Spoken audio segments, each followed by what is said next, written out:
All right, y'all, welcome back to Car Ride Reactions, the show where we react to the latest movies in the car ride home. Just walked out of Thunderbolts, Marvel's latest movie.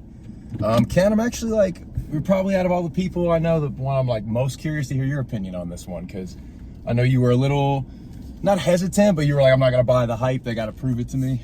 Tell me, bro, what'd you think?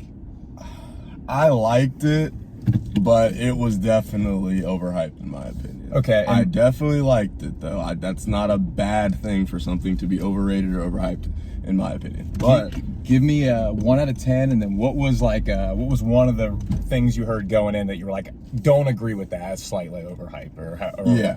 I'd say an 8 is fine for me. Like okay. No lower than that, and just not really any higher than that for me. Something I felt like everyone was kind of saying was like, this movie potentially was the way to make Marvel be quote unquote back. And I just don't feel that. Like it was never supposed to be that movie, and it wasn't that movie. Not important. Well, yeah, it was exactly. That's kind of what I'm getting at. Like it wasn't supposed to be that movie in regards to it's not story shifting to the main storyline of the phase. So it was never supposed to be that to me. So the fact that people were saying that already kind of put me in a weird space with it. Like I said, I actually did like the movie. It wasn't bad. Yeah, it's good. It just was not what people said it was supposed to be. Yeah. So I'm gonna go 8.5. Actually, I liked it a little more than you did, but I heard a few things going into it. That one of the things I heard was in that group chat this morning. We saw some people were saying it's the second best Marvel movie ever. That's crazy. Yeah, that's not true. That's not true. It's really damn good. It actually didn't even really feel like a Marvel movie for a lot of it, which I actually enjoyed. It felt like this, for a movie that I think were afraid to get casual audiences in there. This is the one for the casual fan. This is the one to go see. Like if you're not even really into this stuff. Agreed. Just go see it. But I think the thing I did hear going into it was if you thought it was the best movie since Endgame, frankly, people kind of make me mad that we forget about Wakanda Forever and Spider-Man No Way Home, and people all of a sudden pretend they didn't like Multiverse of Madness, but we all that weekend sure acted like we like it. But exactly. If you told me it was the best movie since Endgame, I wouldn't really have a problem with that. I think that's fun. I think that'd be good. It really, to me, delivered in just as a good movie experience. It was one of the best Marvel movies I've seen probably since,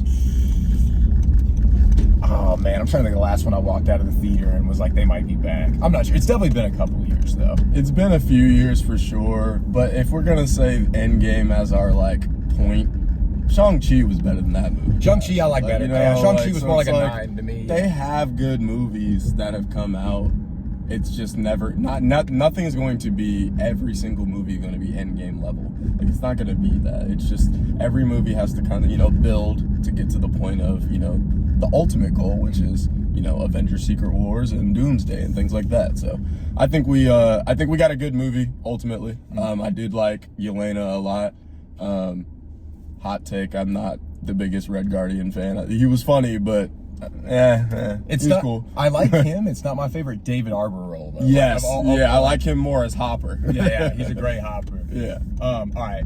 End credit scene though. Post credit scene. Post credit scene was fire. That was exactly what I wanted. That was what we needed. That was what we wanted, and what we needed was a reference of sorts.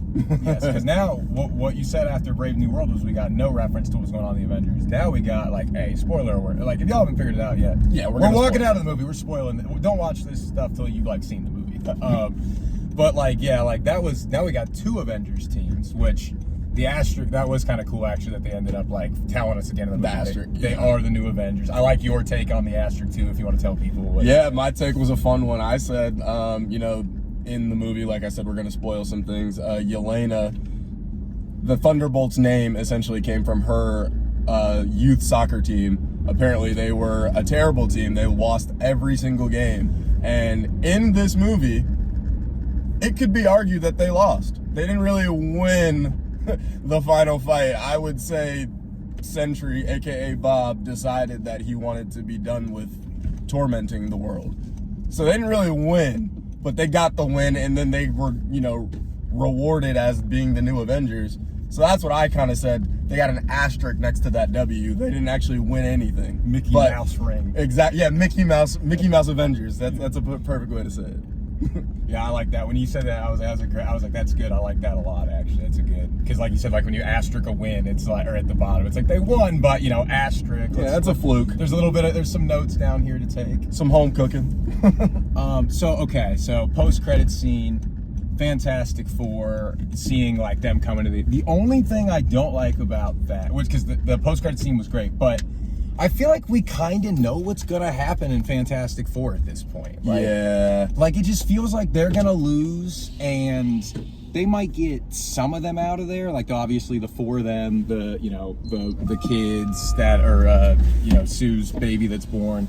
Maybe some survivors from that universe, but I really hope that movie doesn't end with them losing and just bailing on their universe. Like, well, I mean, we can't do anything to save them. We'll get out of here. Leave. Yeah, like I almost would have preferred. Like, I actually really liked them teasing the Fantastic Four, but I almost arguably would have preferred them show Galactus coming towards Earth only and we know that Galactus is going towards the Fantastic Four's universe, so that's not gonna line up. But the reason I say that is because, like you just said, it kind of leads us to already know what's going to happen in this Fantastic Four movie, because they're going to be escaping.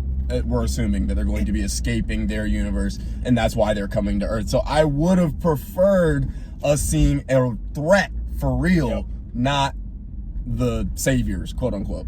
Or seeing something like in the space, like rip open or whatever. Yeah. Like to imply that the Earths are colliding and go into the incursion. Like exactly. But not show the four. Yeah. Like if that's okay. But again, it was super hype. Yeah. I'm happy it happened. And that's something that we did need going forward. But like strategically, I just think they just barely missed on that one. Yeah, it was just one of those things where and if Fantastic Four doesn't end the way that we think it's going to, I feel completely different about that. Correct. But like, it was an awesome post-credit scene. It's just like, we could have done it in a way that didn't make me feel like I'm pretty sure I know how Fantastic Four is going to end. Exactly. I think I wrote down a couple. What did you think of the new? I don't even know if you noticed it, but they had like a new title card for Marvel at the beginning. Like, so I couldn't. Well, was it a new one? I saw that there was like the comic thing, and then it flipped because of the void, essentially. Right. So what else was new about it? Well, so they used to do like in Marvel, instead of being like comic book panels, they used to do like clips from the movie. Oh yeah. So I thought that was cool. They did it different. Yeah. And then let's see if I had anything else down. Oh, the only other thing I wrote down was New York, because like, bro, I almost wish they'd stop putting some of these movies in New York, because like now I gotta wonder, like, okay, what did Spider-Man see when he got sucked in the void? What did Daredevil see? Doctor Strange, not Doctor Strange, but Wong and where were they? Where were they? Why were they not here? Yeah, where are any of these people? So I hate being that guy, but it's like I wish they would. I know people will, so I just wish they'd stop putting stuff in New York for that reason. Yeah, it felt like for a minute we got away from that for a second. We were in San Francisco for both Shang-Chi and Ant-Man and stuff, but yeah, like you said, and even WandaVision, they were in New Jersey, so they try to get away, but man, they're just like stuck up there. Yeah, and it's not like they spent the whole movie there, but for the main part. But anyway, before we get out of here, what was trailer wise? What do you think? The favorite trailer? The Unholy Trinity, which is the new Western-ish Sam Jackson. I'm not gonna lie, it kind of feels like, I hope I'm wrong, but it feels like a Hateful Eight type of vibe. Same type of name, essentially, Unholy Trinity, but Hateful Eight. That was mine too, for sure. That looked good. That was mine. Anyway, y'all, I think if y'all like the movie, let us know in the comments. If you didn't, let us know why. Like, subscribe, all that stuff. I think we got a few weeks before the next thing. I'll be back for Karate Kid, and then summer we're really rolling. So thanks for watching, y'all. Let's go, Bob. Later. Let's go, Bob.